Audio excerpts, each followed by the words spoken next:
Apartment complex tells me that they suspect that was the issue.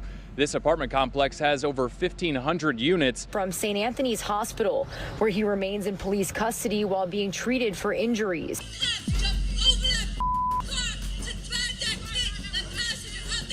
So what is it they found that they felt they need, especially something that's so easily proven to be a lie? 450, I think it was. I'm at home over 5 city blocks away when my friend Jessica calls to determine if it was her watch or not. They never did. And to make sure it never could be tested. Background. In a deeply troubling case, an Akron man, Brett Hartman, is currently on the verge of facing ending for a heinous crime committed 15 years ago. The crime involved the brutal slaying and partial dismemberment of a woman named Wynda Snipes. However, despite the impending ending date, Hartman remains steadfast in his assertion of innocence. He maintains that critical aspects of the case were mishandled, and key evidence that could potentially exonerate him was never properly examined. From his confinement on Demise Row at the Chillicothe Correctional Institute, Hartman recently granted an interview to the State House Bureau of Dick's Newspapers and the Youngstown Vindicator. In this conversation, he laid out his case, claiming that both prosecutors and a jailhouse informant provided false testimony regarding his crime. He also emphasized that certain crucial pieces of evidence remained untested, which could potentially cast doubt on his guilt. Hartman points to specific pieces of evidence that he believes could turn the tide of his case. He highlights phone records that, if meticulously scrutinized, might corroborate his claims of innocence. Additionally, he draws attention to hair and fingerprint samples taken from the crime scene. According to Hartman, these samples, if properly analyzed, could provide a different narrative, one that contradicts the assertion that he mercilessly knifed Snipes 138 times, slit her throat, and mutilated her body. Our approach to requesting DNA would have been different. I wouldn't have been screaming, "This is going to prove my innocence." At the very beginning, said I was with her. You said you left her at about 3:30. About 3:30 in the morning. You went home? Yeah. They refused to do DNA testing with them, and every single time it's come back proving the person's innocence. Why did police lie saying the origins of the phone call came from Kenmore when it actually came from 50 yards? So what is it they found that they felt they need, especially something that's so easily proven to be a lie? What is it? I know they went to test that phone for fingerprints and stuff. Now, they did go back and test some DNA here that they say links you. Hartman did acknowledge a physical encounter with Snipes on the morning of September 9, 1997 at her Akron apartment. However, he adamantly denied any involvement in her gruesome slaying. The chilling juxtaposition between his confession of consensual intimacy and the subsequent accusations of brutal violence raises profound questions about the dynamics of the case and the potential miscarriage of justice. Controversial ending case. Brett Hartman, a 38-year-old Akron man, is slated for ending by lethal injection on November 13 at the Southern Ohio Correctional Facility in Lucasville. His case has garnered significant attention due to his repeated claims of innocence, which stand in stark contrast to the evidence and legal proceedings that led to his impending ending. In recent years, the state parole board has twice rejected clemency for Hartman, and another decision from the panel is expected soon following a recent hearing. The case centers around the brutal slaying and mutilation of 46-year-old Wynda Snipes, whose body was discovered tied to a bed in her apartment on the fateful evening. The discovery followed a series of 911 calls made by Hartman, who admitted to having physical relations with the victim shortly before her slaying. Key evidence against Hartman includes his fingerprints found on a bedspread and a chair leg at the crime scene. Furthermore, DNA evidence linked him to Snipes' body. In the parole board documents, Snipes is described as a caring and meticulous person who held a close bond with her family. The events leading up to her slaying, such as picking up her paycheck and mailing a letter to her grandmother, paint a picture of her final moments. Additional evidence, including a wristwatch allegedly belonging to Snipes and a bloody t-shirt found at Hartman's apartment, has further implicated him. Incriminating statements he made to a coworker and a cellmate have also played a role. The cellmate asserted that Hartman confessed to the crime. The prosecution's case against Hartman has been consistent and damning. The submitted documents emphasize the gruesome details of Snipes' demise, indicating that Hartman tied her to the bed, engaged in physical attack, physically attacked her, strangled her with a cord, knifed her 138 times, slit her throat, and severed her hands. The jury's unanimous verdict found Hartman guilty of slaying and deemed his crimes deserving of the demise penalty. Multiple state and federal court reviews have upheld this verdict, and subsequent DNA testing have reaffirmed Hartman's guilt. Summit County Prosecutor Sherry Bevan Walsh reiterated the thoroughness of Hartman's legal defense, spanning over 14 years in state and federal courts. She noted that none of Hartman's claims of legal error have found favor in any court, underscoring the exhaustive review process. The impending ending of Brett Hartman raises crucial questions about the integrity of the criminal justice system, the potential for wrongful convictions, and the role of DNA evidence. As Hartman maintains his innocence despite overwhelming evidence against him, the case illustrates the complexities and ethical debates surrounding capital punishment. Had my attorney even attempted to do his job back then, he would have found out that they were lying about it. Against doing the DNA, they said it would prove nothing. But then when it came back as mine, they said, oh, look, now he's guilty. It's my unfortunate, because I never denied having intercourse with her that morning. I believe the victim's right advocates had Summit County clean the watch and then return it to her family to determine if it was her watch or not. They never did. And to make sure it never could be tested.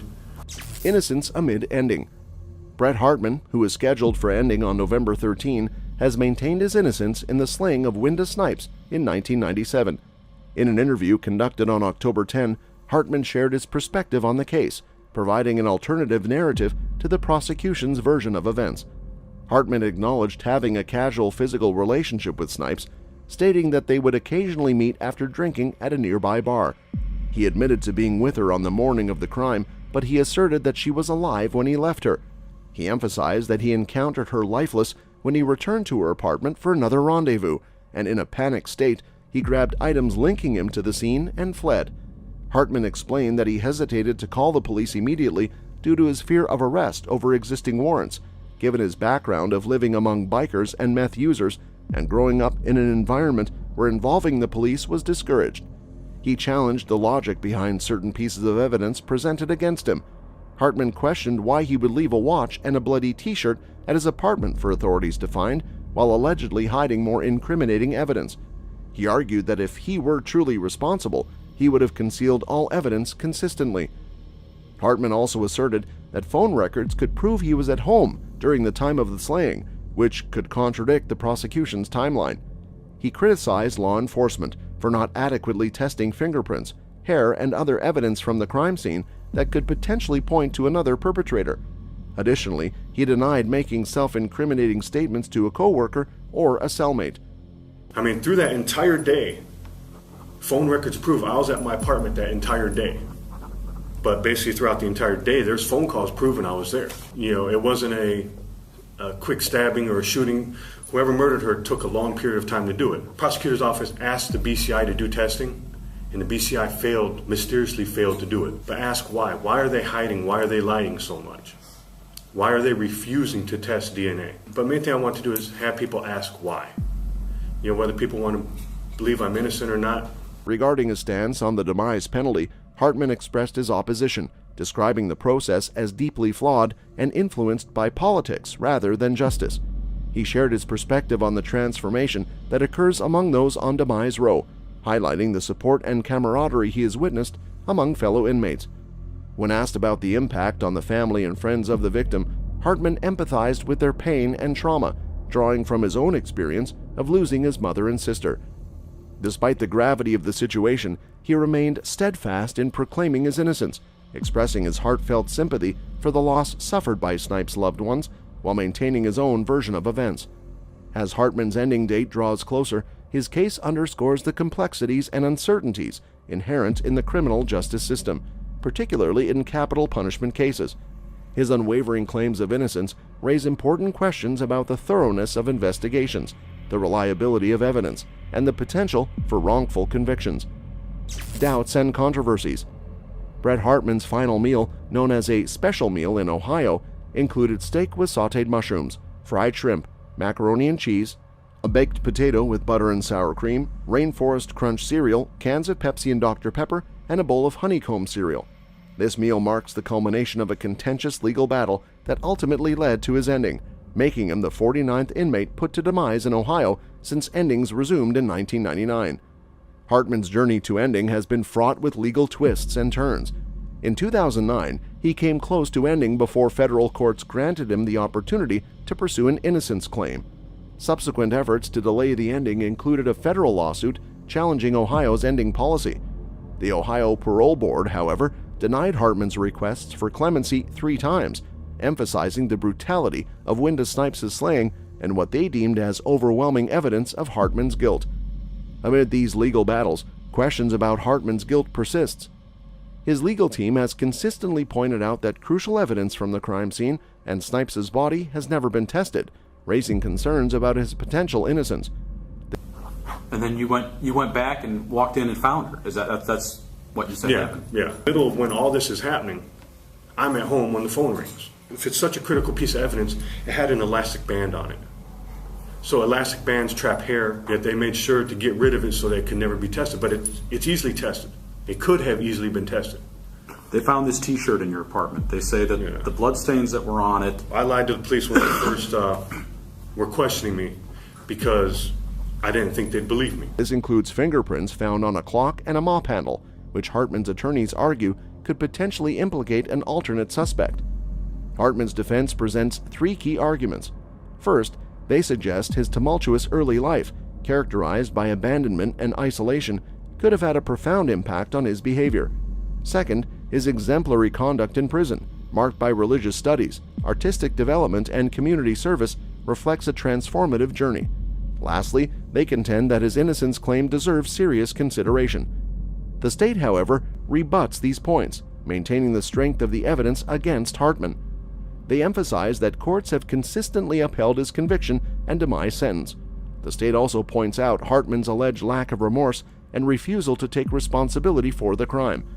As Hartman's ending becomes a reality, his case highlights the intricate interplay between evidence, legal proceedings, and questions about the demise penalty's fairness. With doubts lingering and legal battles exhausted, the culmination of Hartman's story sparks broader discussions about the justice system's ability to ensure accurate verdicts and equitable outcomes in cases of such magnitude. That's all for this video, folks. See you next time.